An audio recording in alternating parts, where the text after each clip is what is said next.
대림절 세 번째 주일입니다. 앞에 보시면 초 세 개가 불을 밝히고 있습니다. 빛으로 오신 주님께서 우리의 심령과 가정과 공동체를 더 환히 밝히시고 따스하게 비춰주시기를 소망합니다. 우리 그리스도인들은 꿈을 꾸는 사람들입니다. 꿈을 잊은 사람에게 하나님은 꿈을 꾸게 하십니다. 현실을 압도하는 문제와 두려움은 꿈을 잃게 만듭니다. 꿈을 잃은 사람에게 하나님은 꿈을 보여주십니다. 그 이름 예수 임마누엘을 보여주십니다. 꿈을 이루기 위해서는 잠에서 깨어나야 합니다. 잠에서 깨는 사람이 꿈을 이룰 수 있습니다. 그리고 꿈을 품은 사람은 현실의 문제를 당당하게 마주할 수 있습니다. 오늘 본문 18절을 보시면 예수 그리스도의 나심은 이러하다라고 시작하고 있습니다.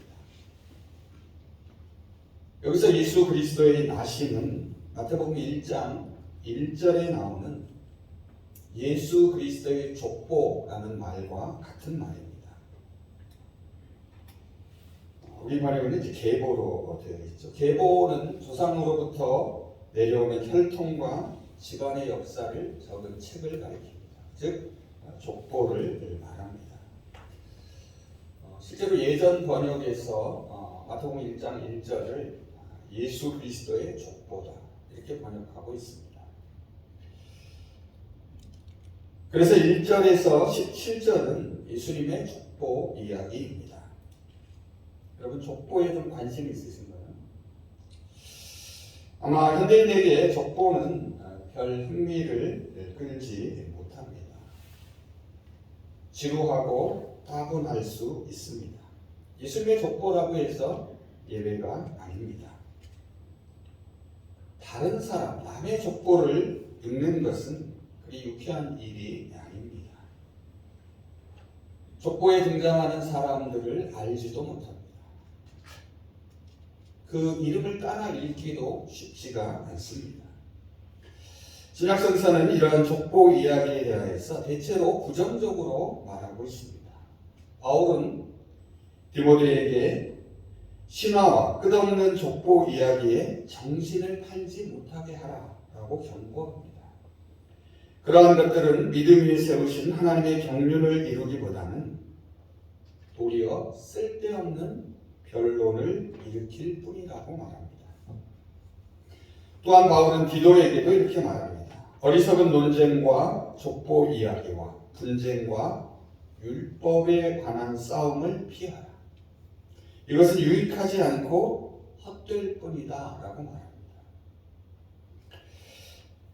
그런데 오늘 우리가 읽은 신약성경의 첫 번째 책인 마태복음은 예수님의 족보 이야기로 시작합니다.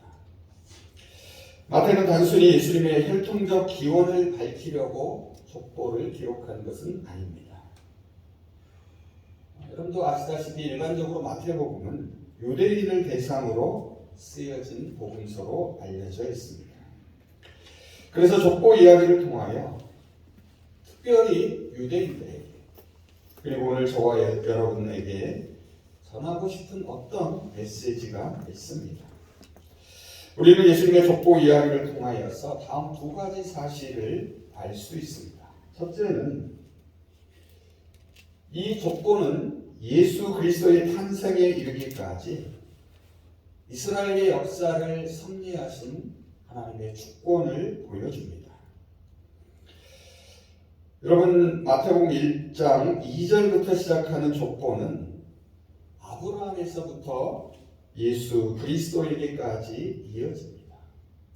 그리고 17절을 한번 보시기 바랍니다. 17절을 보시면 각각 14대씩 14대씩 세수로 나누어 기록하고 있습니다.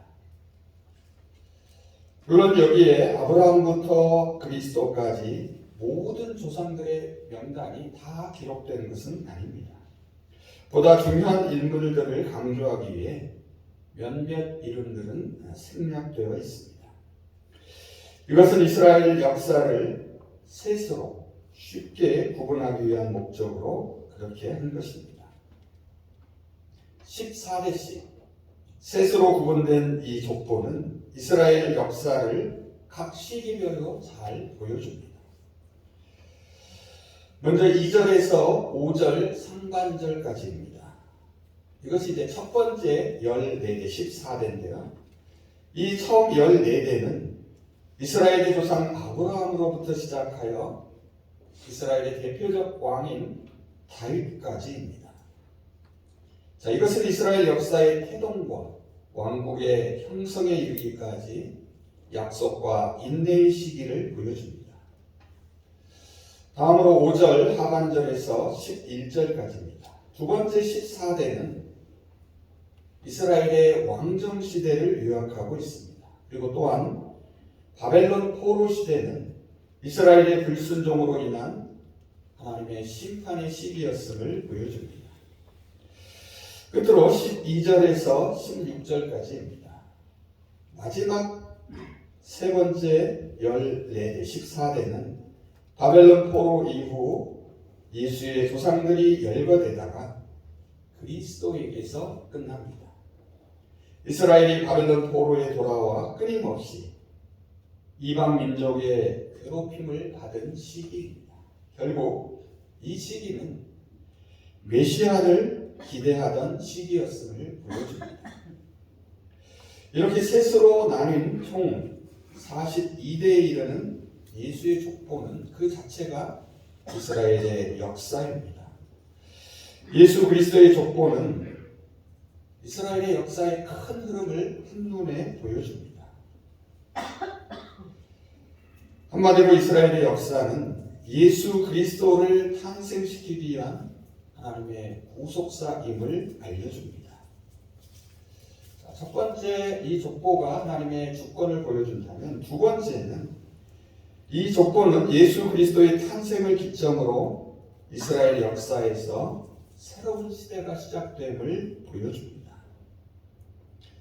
여러분, 이 14대, 14대로 나누어진 각 시대의 마지막 인물은 동시에 다음 시대의 시작을 알리는 첫 인물이기도 합니다. 예수님은 세 번째 14대, 14대의 마지막 인물입니다. 자, 이것은 예수 그리스도의 탄생이 이스라엘 역사에서 한 시대를 마치고 새로운 시대를 열게 될 것을 암시해 줍니다. 따라서 마태복음에서의 족보 이야기는 새로운 시대의 개막을 알리는 서곡과도 같습니다. 그런데 여러분, 실제로 족보의 각 대수를 헤아려 보면 14대씩 14대씩 셋으로 나누었기 때문에 42대가 되어야 하는데 이름을 하나씩 헤아려 보면 41대밖에 되지 않습니다. 바벨론 포로 이후 예수 그리스도까지가 14대가 아니라 정확하게는 13대이기 때문입니다. 41대인 예수 그리스도로 족보가 끝이 납니다. 왜 그랬을까요? 이에 대한 몇 가지 설명들이 있습니다. 그 가운데 하나는 이렇습니다. 마지막 14번째에 우리 그리스도인들을 위해 비워두었다고 보는 것입니다. 앞으로 그리스도가 나올 모든 그리스도인들이 이 마지막 족보의 주인공이라는 것입니다. 자, 그렇다면 그리스도 안에서 다시 태어난 사람들은 누구나 이 예수님의 족보에 들어갈 수 있게 됩니다.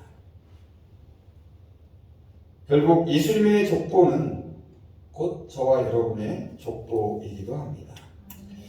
마태는 새롭게 하나님의 자녀들이 될 우리 그리스도인들을 위한 자리를 만들어 놓았습니다. 하나님은 예수 그리스도를 통하여 구원을 이미 시작하셨습니다. 그리고 세상 끝날까지 우리 그리스도인들을 통하여 계속될 것이라는 소망을 보여주십니다. 오늘 우리가 읽은 본문 18절에서 25절은 이러한 족보 이야기의 절정을 보여줍니다. 이제 이 본문을 통하여 하나님이 여시는 새 역사의 시작인 예수 그리스도의 탄생의 의미를 살펴보고자 합니다. 그리고 예수 그리스도의 생명을 이어받은 우리의 모습을 이 말씀에 비춰보기를 원합니다. 사실 마태복음 1장 18절에서 25절은 앞선 16절의 해설이라고 할 수 있습니다. 16절을 한번 보시기 바랍니다. 야곱은 마리아의 남편 요셉을 낳았으니 마리아에게서 그리스도라 칭하는 예수가 나시니라. 여기서 우리는 앞서 반복되던 기록 형식과 16절이 다르다는 사실을 주목할 필요가 있습니다. 여러분 2절에서 16절까지의 족보를 잘 보시기 바랍니다. 모두 어떻게 되었습니까? 아버지가 아들을 낳았다라고 기록하고 있습니다. 그런데 16절 하반절을 한번 보십시오. 16절 하반절은 다릅니다. 자, 앞서 2절에서 16절처럼 기록한다면 요셉은 예수를 낳고 라고 되어야 합니다. 하지만 어떻게 되어 있습니까? 마리아에게서 그리스도라 칭하는 예수가 나셨다라고 기록하고 있습니다. 이것은 예수 그리스도의 탄생에 다른 무엇인가가 있음을 말해줍니다. 자, 그렇다면 예수 그리스도의 탄생에는 어떤 의미가 있는 것일까요? 이 궁금증을 오늘 본문 말씀이 풀어주고 있습니다. 먼저 18절, 19절을 한번 보시기 바랍니다. 예수 그리스도의 나심은 이러하니라. 그의 어머니 마리아가 요셉과 약혼하고 동거하기 전에 성령으로 잉태된 것이 나타났더니 그의 남편 요셉은 의로운 사람이라 그를 드러내지 아니하고 가만히 끊고자 하여. 여기서 우리는 성령의 역사하심을 보게 됩니다. 자, 그런데 그 성령의 역사하심이 인간에게 고민과 갈등을 불러일으킬 수 있음을 보게 됩니다. 예수 그리스도는 성령에 의해 잉태되었습니다. 이것은 이 탄생이 성령이 함께 하셨음을 알려줍니다. 당시 요셉과 마리아는 어떤 상태였습니까? 약혼한 상태였습니다. 오늘날은 과거보다 아니면 어떤 약혼을 하는 경우가 상대적으로 적은 것 같은데요. 그런데 오늘날의 약혼과 예수님 당시의 약혼은 아주 달랐습니다. 오늘날의 약혼보다 더 엄격한 법적 구속력을 갖는 관계였습니다. 쉽게 말하면 사실상 혼인 관계나 마찬가지였습니다. 그래서 오늘 본문을 보면 약혼을 한 그 상대방을 남편과 아내로 부르고 있습니다. 이러한 약혼은 약 1년간 지속된다고 합니다. 그리고 이때 동거는 금지됩니다. 1년 정도의 정혼 기간이 끝나면 이제 함께 살기 위해서 신부를 신랑 집으로 데려옵니다. 이것이 유대인들의 혼인 예식입니다. 그런데 결혼식을 치르고 동거하기 전에 아내 마리아가 임신한 사실이 드러납니다. 앞서 말씀드린 대로 성령의 임재가 당사자들에게는 큰 문제를 가져왔습니다. 남편 요셉은 당혹스러워하며 고민하기 시작합니다. 그런데 오늘 본문을 보니까 요셉은 의로운 사람이었다라고 말합니다. 그래서 그는 이 일을 조용히 없던 일로 하려고 합니다. 아마도 이 사실이 알려지면 누구보다도 마리아가 곤란에 처할 것이 분명했기 때문입니다. 그런데 요셉은 하나님이 다윗에게 말씀하신 메시아 탄생에 대한 약속이 자신과 자신의 아내 마리아에게서 이루어질 것이라는 사실을 꿈에도 생각지 못합니다. 꿈을 잊은 요셉에게 하나님은 꿈을 꾸게 하십니다. 이어지는 20절에서 23절을 한번 보시기 바랍니다. 자, 여기서 우리는 고민하며 두려워하는 그 인간을 도우시는 하나님의 임재를 보게 됩니다. 앞서 말씀드린 대로 요셉은 조용히 파혼하려고 마음을 먹었습니다. 자, 그런데 바로 그때 주의 사자가 꿈에 그에게 나타납니다. 그리고 다윗의 자손 요셉에게 두려워하지 말고 마리아를 아내로 맞아들이라 라고 말합니다. 그리고 그 이유를 밝히고 있습니다. 마리아의 태중에 있는 아기가 성령으로 말미암은 것이기 때문이라는 것입니다. 그리고 마리아가 아들을 낳을 것이니 그 이름을 예수라 하라고 말합니다. 예수라고 불러야 하는 이유는 그가 자기 백성을 그들의 죄에서 구하실 것이기 때문입니다. 이어지는 22절은 이 모든 일이 하나님께서 예언자를 통해 하신 약속의 말씀을 그대로 이루신 것이라는 사실을 알립니다. 이사야 7장 14절에서 동정녀가 잉태하여 아들을 낳을 것이니 그의 이름을 임마누엘이라 할 것이다 라는 이 말씀이 이루어지는 것입니다. 여러분도 아시는 바와 같이 임마누엘은 하나님이 우리와 함께 계시다라는 뜻입니다. 현실을 압도하는 고민과 문제들은 꿈속에서도 나타나는 경우가 종종 있습니다. 하나님은 꿈속에서 고민하며 두려워하는 요셉에게 이제 하나님의 꿈을 보여주십니다. 하나님은 현실의 문제로 고통스럽게 씨름하는 요셉에게 꿈을 꾸게 하십니다. 그 이름 예수, 임마누엘을 보여주십니다. 마지막으로 24절, 25절을 보시기 바랍니다. 여기서 우리는 하나님이 함께 하심의 결과를 보게 됩니다. 그것은 요셉이 마리아와 함께 하는 것입니다. 요셉은 잠에서 깨어 일어납니다. 그리고 주의 사자가 말한 대로 그대로 행합니다. 마리아를 자신의 아내로 맞아들입니다. 하지만 아들을 낳을 때까지는 아내와 잠자리를 하지 않습니다. 그리고 아들이 태어나자 요셉은 그 이름을 예수라고 합니다. 하나님의 꿈을 이루기 위해서는 잠에서 깨어나야 합니다. 그리고 두려움의 자리에서 일어나야 합니다. 요셉은 하나님이 보여주신 꿈을 이루기 위해 깨어 일어납니다.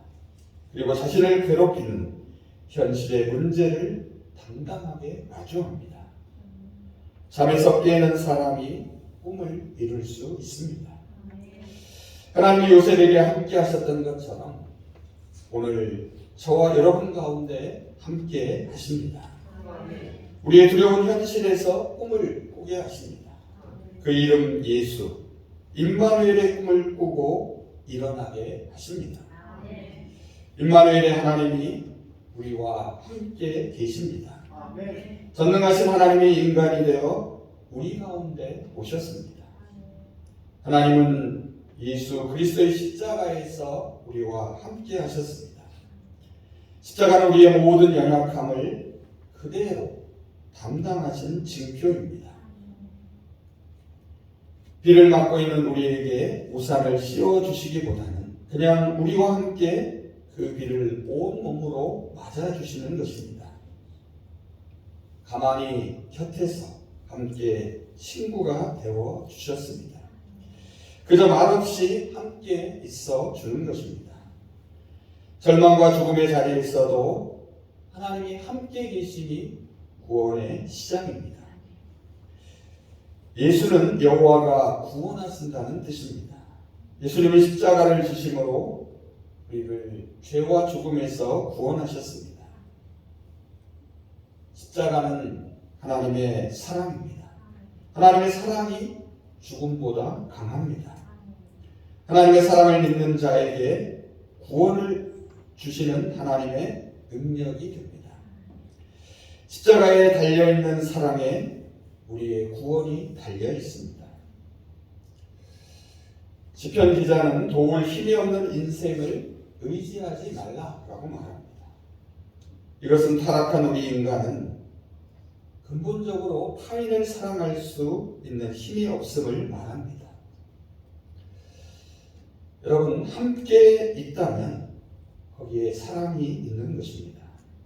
하나님이 우리와 함께 계시다는 것은 하나님이 우리를 사랑하신다는 강력한 증거입니다. 하나님은 저와 여러분을 사랑하십니다. 그래서 언제나 어디서나 우리와 함께 계십니다. 하나님은 함께 계심으로 구원하십니다. 그래서 그 이름 임마누엘은 사랑입니다. 그 이름 예수도 사랑입니다. 이제 말씀을 정리해 보겠습니다. 오늘 예수님의 탄생 이야기에서 중요한 두 이름은 예수와 임마누엘입니다. 임마누엘은 예수를 번역한 것이다 라고 말할 수 있습니다. 예수를 다른 말로 풀어보면 임마누엘입니다. 오늘 본문 21절, 23절, 25절에서 세 번 이름이 등장합니다. 21절에서 예수라는 이름으로, 그리고 23절에서 임마누엘이라는 이름으로, 그리고 마지막 25절에서 다시 예수라는 이름으로 나옵니다. 앞서 말씀드린 대로 예수라는 이름의 뜻은 자기 백성을 그들의 죄로부터 구원할 자입니다. 그렇다면 예수는 어떻게 자기 백성들을 구원하실까요? 그것은 바로 임마누엘로 구원하십니다. 예수 안에서 하나님이 자기 백성들과 함께 하심으로 구원하십니다. 임마누엘 예수는 두려워하는 요셉에게 하나님이 주의 사자를 통해 알려주신 이름입니다. 임마누엘 예수는 이 대림절에 성탄과 재림을 기다리는 저와 여러분에게 들려주시는 이름이기도 합니다. 하나님은 지금도 예수 그리스도 안에서 우리와 함께 계심으로 당신의 구원을 이루어 가십니다. 현실의 문제로 고민하며 두려워할 때에 우리로 하나님의 꿈을 함께 꾸게 하십니다. 그리고 우리로 깨어 일어나게 하십니다. 다시 현실의 한복판에서 하나님의 꿈을 따라 말씀대로 살아갈 용기와 믿음을 주십니다. 요셉처럼 감당하기 힘든 고민과 두려움 가운데 있는 우리에게 임마누엘 예수가 함께 하십니다. 우리들이 처한 삶의 자리는 각각 다를 수 있습니다. 하지만 우리는 스스로에 대해 부끄럽고 자신이 없습니다. 무력하고 불안 속에 있습니다. 때로 우리 삶의 자기 확신과 만족과 안정을 이루는 듯 보일 때도 있습니다. 하지만 우리의 삶은 느닷없이 깊은 수렁과 어둠 속으로 끌려 들어가기도 합니다. 우리 인생에는 깨어진 틈이 있게 마련입니다. 그런데 놀라운 것은 그 깨어진 틈들 때문에 우리는 아프고 힘들어하며 두려워합니다. 하지만 놀랍게도 깨어진 틈으로 빛이 들어옵니다. 깨어진 바로 그 자리, 그곳에서 하나님이 우리와 함께 하십니다. 우리의 기대를 뛰어넘고 우리의 예상을 뒤엎으며 오늘 우리의 삶의 한복판으로 오십니다. 그리고 우리와 함께 계십니다. 그래서 하나님만이 우리에게 소망이 되시며 구원이 되십니다. 그 이름 예수가 임마누엘입니다. 그가 자기 백성을 죄에서 구원하십니다. 예수입니다. 하나님이 우리와 함께 계십니다. 임마누엘입니다. 그래서 그 이름 예수는 임마누엘입니다. 예수 안에서 하나님은 우리와 언제나 어디서나 함께 계십니다. 이제 임마누엘 그 주님의 음성을 들으며 오늘 말씀을 마치겠습니다. 아들을 낳으리니 이름을 예수라 하라. 이는 그가 자기 백성을 그들의 죄에서 구원할 자이심이라 하리라. 보라 처녀가 잉태하여 아들을 낳을 것이요 그의 이름은 임마누엘이라 하리라 하셨으니 이를 번역한즉 하나님이 우리와 함께 계시다 함이라. 아멘. 기도하겠습니다. 메시아의 꿈을 잊은 요셉에게 꿈을 꾸게 하신 임마누엘의 하나님, 오늘 이 시간 세상의 문제와 두려움으로 꿈을 잊은 저희에게도 꿈을 꾸게 하여 주시옵소서. 꿈에서도 두려워하는 요셉에게 그 이름 예수를 알려주신 하나님, 현실을 짓누르는 문제와 두려움으로 꿈을 잃은 저희에게 꿈을 보여주시옵소서. 오늘 말씀을 통하여 그 이름 예수 임마누엘의 꿈을 꾸게 하여 주시옵소서. 이제 저희로 잠에서 깨어나 현실의 문제와 두려움에 당당히 마주하게 하여 주시옵소서. 하나님이 함께 계시니 사랑임을 느끼게 하시고 하나님이 함께 계시니 구원임을 깨닫게 하여 주시옵소서. 언제나 어디서나 저희와 함께 계신 임마누엘의 하나님이 위로와 소망과 생명이 되게 하여 주시옵소서. 예수 그리스도의 이름으로 기도합니다. 아멘.